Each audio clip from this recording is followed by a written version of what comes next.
Hey, Although, good morning, my colleagues. It's a sad commentary for us in Nigeria.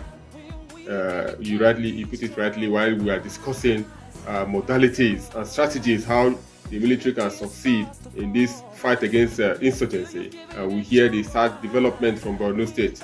TV, they say 40 farmers went to harvest beans and onions. Let's just assume that each farmer is going to harvest 10 baskets of onions. Those ones have gone. And it's only the killing. I'm sure the produce were also destroyed in the process. And they said scores were abducted. We don't know the exact number of those that were abducted at the moment in Damboa, a local government area of Borno State. Is really sad. In the midst of this, we hear the news also that some repentant terrorists are saying that they will not go back to their act of criminality and the act of terrorism.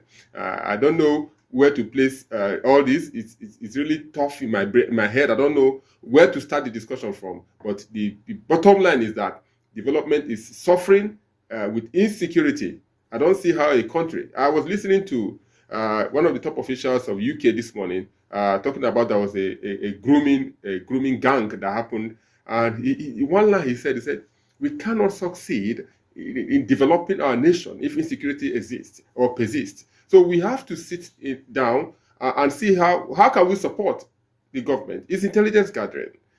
And one other thing that struck me, TV, is the comment by the Borno State governor that they strayed out of their safe zone. So in Nigeria, we have ungoverned spaces, and we have spaces owned by non-state actors, and legitimately, for that matter. If you are saying that they strayed and they have farm, they want to go and harvest, and you say they strayed, well, maybe there are precautions that they set for the farmers and they violated it. Well, if that is the case, our heart goes to them. But it is pathetic to see in a country where we all belong in one territory.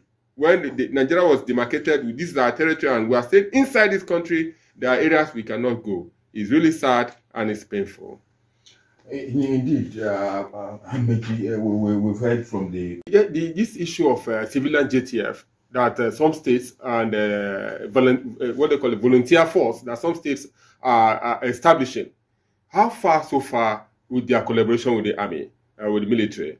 Is it because I know Borno State, for example, have a very viable civilian JTF that apart from these farmers now, we also heard that there was attack in around Chibok village that same yesterday.